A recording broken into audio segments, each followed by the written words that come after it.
So hello guys, welcome back to Dhruvanjana vlogs. I hope कि आप सब अच्छे होंगे, स्वस्थ होंगे। तो आज की व्लॉग की शुरुआत किचन से हो रही है। तो वापस आ चुके हैं हॉस्पिटल से। तो 2 दिन हो चुके हैं और काफ़ी ज़्यादा खुशी फील हो रही है क्योंकि अंजना रिकवर हो रही है। तो टच वुड भगवान ऐसे ही सब कुछ बढ़िया चले।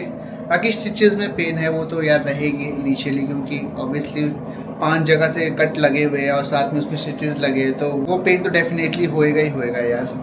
बाकी अभी मैं बना रहा हूँ अंजना के लिए थोड़ा सा सूप। बाकी इसके पानी का इंटेक, नारियल पानी वगैरह सब कुछ का पूरा ध्यान रखा जा रहा है ताकि जल्दी से जल्दी ये रिकवर करे और बढ़िया से तंदुरुस्त हो जाए। बाकी इसके लिए अभी फटाफट सूप बनाते हैं और करते हैं आज के ब्लॉग की शुरुआत भी। तो ब्लॉग के अंत तक बने रहे और चैनल को प्लीज सब्सक्राइब करें। So let's start the blog. तो गाइस, आज मैंने ये मोटी हुडी इसलिए पहनी थी क्योंकि एक शूट कर रहा था मैं, तो मैंने ऑर्डर करी। काफ़ी बढ़िया हुडी है, आप भी इस चीज़ को ऑर्डर कर सकते हो। बाकी अंजना का भी ये आज का आउटफिट है।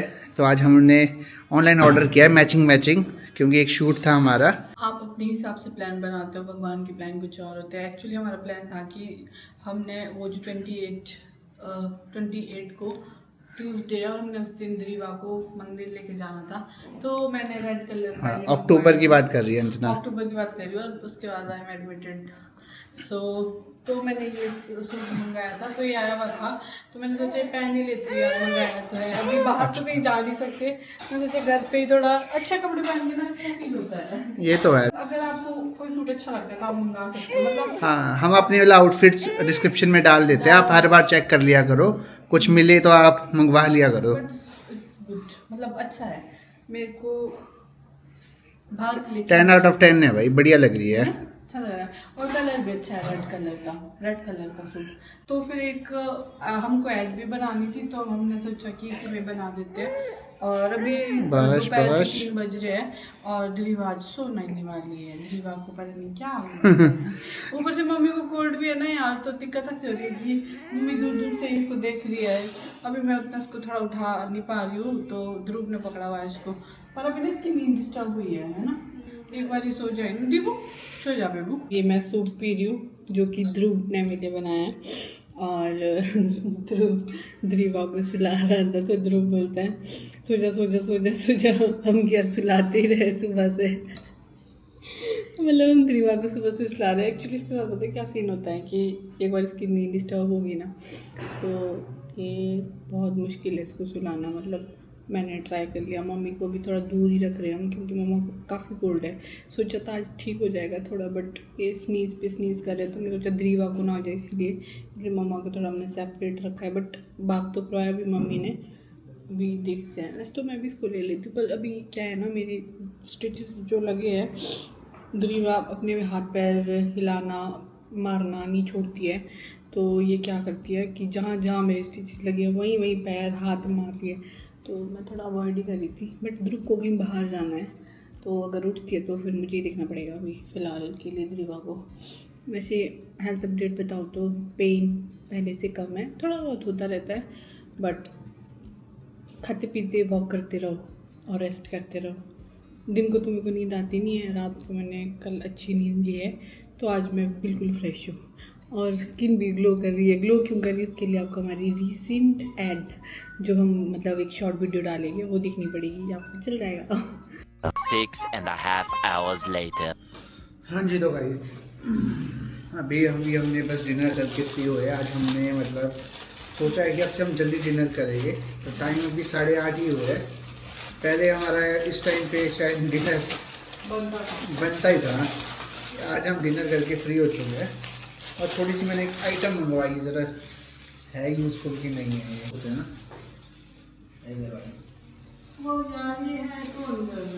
सिर्फ खाली ये है, कहीं पे भी लग रही है, सही नहीं है मम्मी मतलब इसका ये है ना, इसको फोल्ड कर कहीं पे भी, अगर तू बेड नहीं लेके गई है फॉर एग्जांपल, उस चीज़ के लिए मेरे को अच्छी लगी है चीज़।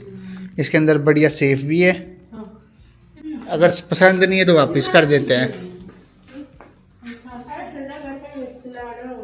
हाँ, इसके नीचे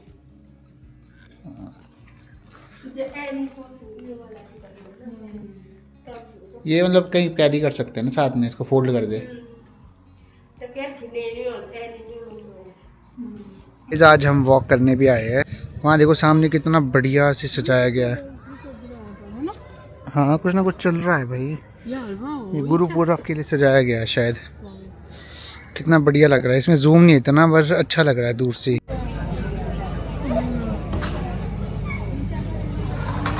यहाँ पे बढ़िया फंक्शन हो रखा है, मतलब फंक्शन चल रहा है, हमको पता ही नहीं है। हम तो ऐसे ही वॉक करने आए थे। ध्रुव बोल रहा है कि तू तो फिर भी ढंग के कपड़े पहन के आई है थोड़े, बट मेरे को क्यों आज मेरे में बहुत कॉन्फिडेंस है। और यहाँ पे शायद ना कुछ खाने पीने का प्रोग्राम है अंदर है। हो गया शायद डिनर, देखे अंदर जाके। आ जा जरा।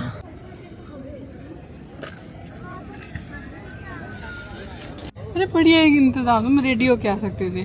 समझ नहीं आ रहा है, मैं तो ऐसे ही हूँ अभी। अंदर चल क्या रहा है समझ ही नहीं आ रहा है। मेरे साथ तो कुछ फंक्शन है या फंक्शन टाइप है, बट अभी हमको भी जो करना है ना फंक्शन, हमने उसके लिए वो कैटरिंग वाले का नंबर ले लिया यहाँ से। अभी कुछ ना कुछ फ़ायदा हो गया यहाँ आने का। बढ़िया प्रोग्राम लग रहा है यहाँ पे ना, डेकोरेशन भी अच्छी रखी है। चलो गाइज अभी घर चलते हैं, वॉक करने आए थे। ध्रुव को बहुत अनकंफर्टेबल फील हो रहा है। मैं तो कॉन्फिडेंस लिए कपड़े बढ़िया है तो अनकंफर्टेबल की बात नहीं है। मतलब हमें समझ नहीं आ रहा क्या पता यहाँ पे कुछ ऐसे इनवाइट्स हो। ना कि शादी शुदी हो या कुछ और हो, और हम ऐसे बोले शादी तो नहीं है। शादी तो नहीं है, तो यही है गुरुपूरब करके, बट वो 4 तारीख 3 तारीख इनका कुछ और है। हाँ यार, फिर हम सोचा कि हम ऐसे निकलते, क्या पता ऐसे कॉन्ट्री करी हो मे बी। अच्छा था सब ना, मेरे को सब अच्छा लगा। कुछ मिल जाए अगर। और ध्रुव की इतनी शर्म आ रही थी गाइस कैमरा पकड़ने। यार बोले क्या है, जिस जगह में हम रहते हैं ना उस जगह में थोड़ा सा लगता ही है अनकंफर्टेबल, बाकी और जगह में कोई दिक्कत नहीं है। मेरे को जो लग रहा है, हाँ है ना, ये पार्क है ना, हाँ इसी पार्क में होना है शायद। गुरुपुरम का हाँ जो होना है अभी यहाँ पे।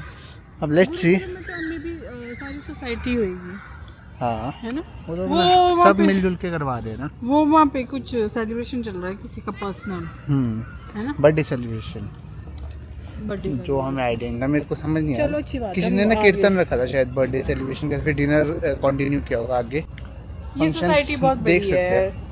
हाँ और यहाँ फंक्शन होते रहते हैं, चला रहता है कुछ ना कुछ ना। और फंक्शन यही होते हैं, पार्क में ही लगा लेते हैं टेंट टूंट भी। तो बढ़िया है, मतलब अगर हमको भी कुछ कराना है तो हम सोसाइटी के अंदर ही करवा सकते हैं। हाँ ज़्यादा सोचना नहीं पड़ेगा कि कहाँ जाए। हाँ वेन्यू है, बस एक वो देखना पड़ेगा कि कैसे करते हैं। हाँ, बस केटरिंग प्रोसेस क्या है। बढ़िया नंबर डाला हुआ था वहाँ पे, और मेरे को नहीं, खाना वो भी तो अच्छा ही लग रहा था। वो तो उनकी डेकोरेशन भी थी शायद, सारी केटरिंग वाले की, वो सारा जितना डेकोरेशन करी थी उन्होंने करी थी, वो भी केटरिंग वालों ने। हाँ, उनके थ्रू ही थी। सो गाइज 10 बज गए हैं। आज हमने जल्दी डिनर कर दिया था, वैसे ये हमारी डिनर टाइमिंग रहती है, बट अब नाउ चेंज कर दिया हमने, अर्लियर करेंगे। अब हम आज हमने 7:45 कर दिया था, उसके बाद वॉक। एंड मम्मी बोल रही कि मम्मी आज ठीक है तो ध्रिवा को मैं अपने पास सुलाती हूँ। ध्रिवा अभी दूध पी के सो गई है ना, तो अभी वो लंबा सोएगी। फिर मम्मी बोलती है कि थोड़ी देर सो जाओ, फिर अगर नहीं रहेगी तो परे ले आऊँगी उसको। मैं कहा चलो ठीक है आप उसको सुलाओ। बाकी गाइज मैं थोड़ा सा शेयर करना चाहती हूँ आप लोगों के साथ अपनी ये छोटी सी जर्नी। ज़्यादा लॉन्ग में नहीं बताऊंगी, शॉर्ट में बताऊंगी। पहले तो आप लोगों को ये मैं बताती हूँ, बहुत सारे लोग कमेंट्स करते हैं कि किस चीज़ की सर्जरी हुई है। तो मेरी गॉल स्टोन की सर्जरी हुई है, मेरे को गॉल ब्लैडर में स्टोन था। सो वो ड्यूरिंग प्रेगनेंसी ही डिटेक्ट हो गया था। तो बहुत सारी फीमेल्स के, बहुत सारी लड़कियों के मेरे को आते हैं कमेंट्स कि उनको भी डिटेक्ट हुआ है प्रेगनेंसी में गॉल स्टोन। तो क्या करें, तो मैं अपनी स्टोरी आपको बताती हूँ, मे बी आप लोगों को, बहुत सारे लोगों को हेल्प मिल जाए। जब मेरे को बहुत हाइपरमेसिस ग्रेविडम हो रखा था, बहुत उल्टियाँ होती थी, तो मैं एडमिटेड हुई थी हॉस्पिटल में, जैसे कि बहुत सारे लोगों को पता है जो हमारे रेगुलर व्यूअर्स हैं। तो तब मेरे को गॉल स्टोन डिटेक्ट हुआ था, और फिर 6 mm का था। एंड उस टाइम मुझे कोई पेन नहीं आया था, क्योंकि कॉज समझ नहीं आ रहा था कि इतनी उल्टियाँ क्यों हो रही है। प्रेगनेंसी में उल्टियाँ होती है, बट मेरे क्या है कि डाइजेस्ट चीज़ें हो ही नहीं रही थी, तो बहुत दिक्कत हो रही थी कि मतलब फर्स्ट ट्राइमेस्टर चला गया था, सेकंड ट्राइमेस्टर की बेबी ग्रोथ कैसे लेगा अगर कुछ डाइजेस्ट नहीं होगा। तो अल्ट्रासाउंड करवाया था होल एब्डोमेन का, उसमें गॉल स्टोन निकला था। एंड उसके हिसाब से मैंने डाइट ली थी अपनी, बट मेरे को कभी भी प्रेगनेंसी में पेन नहीं आया, थोड़ा बहुत पेन आता था तो वो रिकवर हो जाता था। मैंने डाइट भी अपनी प्रेगनेंसी में वैसे ही रखी थी कि ठीक रहे, मतलब अपना प्रेगनेंसी का जो जर्नी है वो भी सही नहीं रही है। बट आफ्टर दैट मेरी डिलीवरी सी सेक्शन से हुई। सी सेक्शन के बाद मेरा मतलब बहुत स्मूथ रहा, मेरे को सी सेक्शन से ज़्यादा प्रॉब्लम नहीं आई गाइस, मतलब ठीक रहा, ना ज़्यादा स्टिचेस पेन थी, मतलब ठीक रिकवर हो रहा था। बट धीरे धीरे क्या हो गया ना कि मेरे को ना मतलब पेन होता था। लाइक आपको पता है जिनको गॉल स्टोन होगा उनको पता होगा कि गॉल ब्लैडर का जो पेन है वो यहाँ रिब के पास एंड बैक में सीधा एंड शोल्डर तक जाता है। जो मेन होता है वो यहाँ पे आपके बिल्कुल यहाँ से स्टार्ट हो पेन, रोटेट होके बैक में जाता है और वो बहुत शार्प पेन होता है। लाइक मतलब उस जैसा पेन है ही नहीं है, बहुत बहुत शार्प पेन है यार और वो जाता ही नहीं है, बहुत गंदा पेन होता है। और मेरे को उसके इतने गंदे अटैक आए, ध्रुव ने तो इवन वीडियो भी बनाई है जब मेरे को उसके अटैक आए हैं, तो मैं वो देख भी नहीं पाती हूँ, बहुत ज़्यादा अच्छी है वो वीडियो। जो मैं पल याद करती हूँ ना जब मेरे को वो पेन उठता था तो बहुत ऐसा लगता था कि यार बस निकालो इसको अब यार, बहुत बहुत शार्प पेन आता है। तो फिर मैं क्या डाइजीन ले ली, पेन किलर ले ली, मेनली तो आपको पेन किलर ही देते हैं, तो मैं भी पेन किलर लेती थी। मेरे को पैरासीटामोल तो से नहीं होता था मेरा, तो मैं डिक्लो ले ली या फिर कभी क्या बोलते मेफ्टाज ले ली। मेफ्टाज से भी मेरे को मसल स्टेन में काफ़ी वो होती है ना, वो मैंने बहुत पेन किलर खाई है। बट धीरे धीरे क्या होता है ना, पेन किलर जब खाते रहते हो ना, जब उसका अटैक बढ़ता है या स्टोन्स बढ़ जाते हैं तो वो पेन किलर भी असर करना छोड़ देती है। तो वो मेरे काफ़ी बढ़ गया था, मेरे जो गॉल ब्लैडर स्टोन में ना इन्फ्लामेशन काफ़ी हो गई थी। जब ध्रुव ने मेरे को पिक्चर दिखाई तो मैंने देखा कि वो थोड़ा ख़राब होने लग गया था जो मेरा गॉल ब्लैडर था। तो मेरे को ना हाई फीवर आने लगी, मतलब हाई फीवर लाइक एकदम से फीवर आया। और वो फीवर ऐसा है कि मेरे को इंजेक्शन पैरासीटामोल भी जा रहे हैं, टैबलेट तो कहीं असर करेगी, इंजेक्शन जा रहे हैं, उसके बाद भी मैं इतना शिविर कर रही हूँ, मेरा फीवर बिल्कुल कम नहीं हो रहा है। 4 दिन तक मैं हॉस्पिटल में एडमिटेड रही गाइस फीवर और इन्फेक्शन के लिए।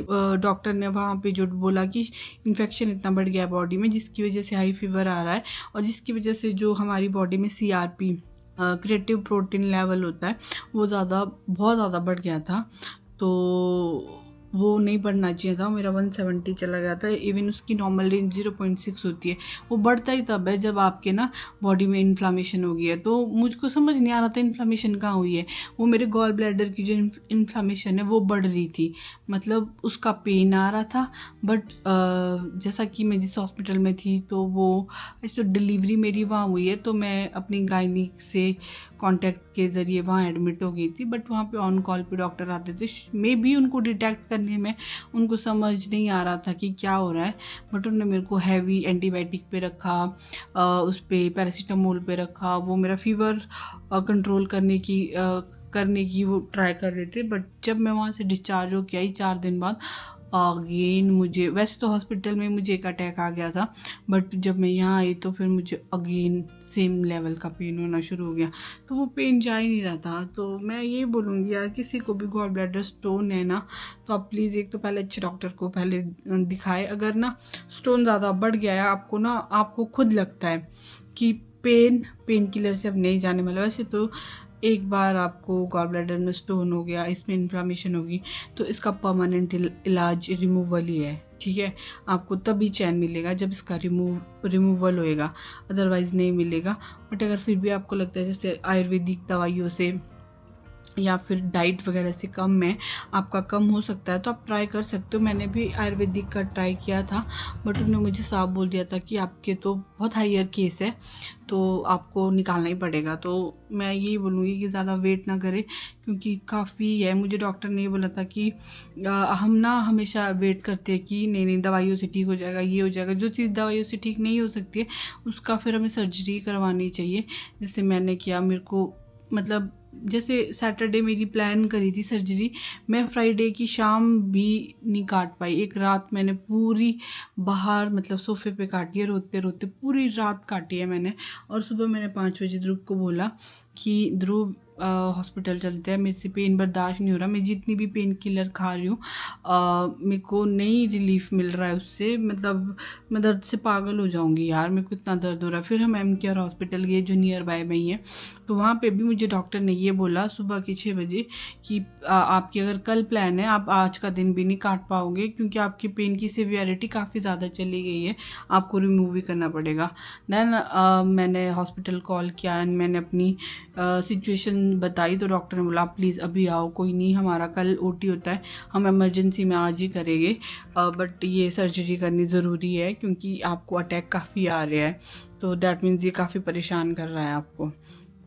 तो काफ़ी ज़्यादा परेशान वाला माहौल था, बट बोलते हैं ना भगवान जी आपके साथ थे, तो भगवान जी हमारे साथ थे एंड गए, यहाँ से गए। जब मेरा C-सेक्शन के लिए मैं OT जा रही थी देन मैं बहुत ज़्यादा एक्साइटेड थी, मेरे को इतना सा भी डर नहीं लगा, मेरा BP हार्ट रेट सब सही था और मैंने इंजॉय करा था अपना C-सेक्शन अंदर। बट दिस टाइम मेरा हार्ट रेट नर्वसनेस से नीचे आ गया था, मेरा BP ऊपर बढ़ गया था। इवन मेरा BP कम रहता है बट मैं इतना डरी हुई थी, आई डोंट नो व्हाई, ये गॉल स्टोन के लिए। और ये वाला ना इसमें ना आपको पूरा बेहोश कर देते हैं, और मैं फर्स्ट टाइम मतलब जो C-सेक्शन वाला हुआ था इसमें एनेस्थीसिया आपको मतलब नीचे से ही सुन करते हैं आपको, बट इसमें आपकी पूरी बॉडी मतलब मुझे पता ही नहीं। और जब मैं होश में आई तो ऐसा लग रहा था कि मैं कोमा से बाहर आ रही हूँ भाई। तो दैट डे मैंने रियलाइज़ किया कि हॉस्पिटल में ना भाई कुछ पता नहीं है, क्योंकि मेरे साथ एक आंटी थी, उनका सिस्ट का होना था और मेरा इसका गॉल ब्लैडर का होना था, मे बी शी 36-37 बोल सकते हैं। तो ड्यूरिंग सर्जरी में भी उनका कुछ ऑक्सीजन का इशू हो गया, और जब मैं बाद में रिकवरी में आई मैंने पूछा तो मुझे पता चला कि उनको इंट्यूबेट कर दिया है, मतलब काफ़ी क्रिटिकल हो गए थे। तो मुझे इतना बुरा लगा कि यार हमारी लाइफ कितनी अनप्रेडिक्टेबल है ना, सब कुछ ऊपर वाले के हाथ में है, सब कुछ। मतलब आज आप बहुत हेल्दी हो, कल के लिए कुछ भी हो सकता है, कुछ भी। मतलब कई बार ऐसे होता है कि आपको बहुत मेजर बीमारी होती है बट आप यूँ से बाहर निकल जाते हो। कई बार ना बहुत हेल्दी होते हो, बहुत स्वस्थ होते हो, बट जब बोलते हैं ना आपका टाइम आता है, वी आर टेम्परेरी हियर, हमारा कुछ नहीं है यहाँ पे, सब ऊपर वाले का है। तो हमेशा ना मतलब इंसान को खुश करने की कोशिश मत करो, भगवान जी को खुश करने की कोशिश करो। भगवान जी खुश कब होएंगे? जब आप अच्छा काम करोगे, अच्छा कर्म करोगे। हो सके तो जो मैंने सीखा है इन दिनों में कि अगर किसी का अच्छा नहीं कर सकते तो किसी का बुरा भी मत करो। मतलब हो सके तो कभी किसी के ज़रूरतमंद के काम आओ, शायद ये सारी चीज़ें ही ऊपर देखी जाती है। मैं ना अब डिसाइड किया है गाइस, ये मेरी लाइफ का चेंज है। बहुत लंबा जा रहा है ब्लॉग, बट मैं ये लाइन बोलना चाहूँगी। मैंने डिसाइड किया है कि ना मैं ना बहुत अच्छा काम करूँगी, लाइक ताकि अगर कभी जाना भी पड़े ना इस दुनिया से तो ऊपर हम शक्ल दिखा सके भगवान जी को। क्योंकि लोगों को बहुत खुश कर दिया, कुछ नहीं है। एट द एंड जब आप मुसीबत के टाइम आपके साथ जो रहते हैं ना वो भगवान जी है। तो वो मेरे साथ हमेशा थे। 2 सर्जरीज होना it's not a easy task, but भगवान ने फिर भी मुझे ना काफ़ी रिलीफ दिया है। वो थोड़े टाइम का पेन था बट वो पेन अब नहीं है, काफ़ी अच्छे से मतलब हो गया सब, और सब अच्छे से भी होएगा। बट यही बोलना चाहूँगी कि बी पॉजिटिव, आप अच्छा बोलो। आपके वाणी से भी किसी को बुरा नहीं लगना चाहिए। क्या पता कभी किसी को इतना बुरा लगे कि उसको रात को नींद ना आए, वो इतना डिप्रेस हो जाए। तो अपनी ज़ुबान भी मीठी होना बहुत ज़रूरी है, इतना भी मुँह फट नहीं होना चाहिए कि अगले बंदे को फ़र्क पड़े। बाकी इस टाइम पे मम्मी, ध्रुव, पापा और बी फ्रेंड मतलब खड़े थे सारे साथ में, और ऑब्वियसली गॉड एंड आप लोगों का प्यार। तो इस मुसीबत से जल्दी बाहर निकल आए हैं हम, और अब हम सही है, बहुत स्वस्थ है, मस्त है। ये छोटी सी स्टोरी मैंने इसीलिए शेयर की कि प्लीज़ किसी को हेल्प मिले। एंड मैं ये बोलूँगी जब भी ऐसी कोई मुसीबत आती है ना तो बस ऊपर वाले को याद करो, सब सही होगा। एंड स्ट्रांग रहो, क्योंकि ना जो आपकी लाइफ में होना होता है वो होना होता है। अगर आप डरोगे ना सर्जरी से या किसी भी चीज़ से, हमेशा सब गॉल ब्लैडर स्टोन की सर्जरी से डरते कि मेडिसिन से रिलीफ हो जाए, बट कुछ नहीं होता है यार। जिसके साथ ऊपर वाला जो होना है लाइफ में वो तो होना ही है लाइफ में। बट ये है कि हमेशा ना हमारे प्लान्स नहीं चलते, ऊपर वाले के प्लान चलते हैं, और ऊपर वाले ने जो सोचा है वो आपकी लाइफ में हमेशा होगा ही होगा। अब आगे भी मतलब हमने बहुत प्लान बनाए हैं, मैं और ध्रुव ये सोचते हैं कि ये करेंगे वो करेंगे सो करेंगे, बट जो ऊपर वाले ने सोचा है लाइफ में होगा तो वही। बट एक चीज़ ये है कि अपने से कुछ अच्छा करना चाहेंगे यार अब लाइफ में, मतलब शायद कहीं ना कहीं इतना सेटिस्फैक्ट्री कि कभी भी इस लाइफ से अगर कभी मतलब जाना पड़े तो रिग्रेट ना हो कि कुछ नहीं किया है। वैसे तो देखो हम कुछ क्या ही कर सकते हैं दूसरों के लिए, आज की डेट में कोई किसी के लिए मतलब नहीं हो पाता है। मतलब सब आप अपनी लाइफ देखते हैं, फ्रेंकली स्पीकिंग हम भी सब पहले खुद को देखते हैं फिर दूसरों को देखते हैं। बट आई थिंक अपने में इतना होना चाहिए कि दूसरों के लिए भी हम कर सके। बट आज की डेट में होता ही है, जो आपके लिए करता है गिव एंड टेक चीज़ें हो रही है, जो आपके लिए करेगा आप उनके लिए करोगे। बट हमें हमेशा ये देखना चाहिए कि जिनको ज़्यादा ज़रूरत है शायद हम उनकी हेल्प कर सके। गिव एंड टेक भी चीज़ें होती है, बट अगर उससे बढ़कर आप कर सको वो वाली सद्भावना कि इसने मेरे लिए नहीं किया था मैं नहीं करूँगी, वो छोड़ के अगर हम करें तो शायद एक पॉजिटिविटी वाला चेंज आएगा। और पॉजिटिव रहना बहुत ज़रूरी है यार। और पॉजिटिव रहना ना ऐसे नहीं होता है कि मैंने बोला मैं पॉजिटिव रहूँगी कल से और मैं रह लूँगी, वो कहीं ना कहीं आप में एज अ ह्यूमन आता ही है। अपने लिए करना सबसे पहले, सेल्फिशनेस आती है कि सबसे पहले हम अपना देखें, वो जाएगी नहीं वो चीज़ें। बट ट्राई कर सकते हैं मेडिटेशन वगैरह करके, थोड़ा स्पिरिचुअलिटी में जाके। सो पहले मैं खुद ये चीज़ें ट्राई करूँगी, फिर अगर मेरे से होती है ना ये सारी चीज़ें तो मैं आप लोगों को करने को बोलूँगी। ठीक है गाइज़, आज का वीडियो बहुत बहुत बहुत लंबा हो गया है। And thank you so much, आप लोगों बहुत सारा प्यार अभी भी दे रहे हो और अभी भी आप लोगों की ब्लेसिंग्स आ रही है। सो अभी मैं बहुत बहुत अच्छा फील कर रही हूँ, आगे भी अच्छा फील करूँगी। मेरी इस छोटी सी स्टोरी से अगर आपको कोई हेल्प मिली हो तो बहुत अच्छा है उसके लिए। एंड इसी के साथ आज की वीडियो को भी यहीं ख़त्म करते हैं। होप आपको मेरा ये छोटी सी स्टोरी पसंद आई हो, कैसी लगी ज़रूर कमेंट सेक्शन में बताएं। एंड आई डोंट नो मैंने क्या बोला, मुझे कुछ भी समझ नहीं आया। प्लीज़ इस वीडियो से अगर कोई कुछ समझा है तो मुझे भी कमेंट सेक्शन में बताएं क्या समझे। अगर नहीं भी समझे तो कोई ना, मैं अगेन जब थोड़ा क्लियर खुद हो जाऊंगी तो मैं आपको और अच्छे से समझाऊंगी इस चीज़ के बारे में। अगर कोई समझ गया है तो well and good. So tata bye bye, मिलते हैं नेक्स्ट ब्लॉग में, तब तक के लिए स्टे ट्यून।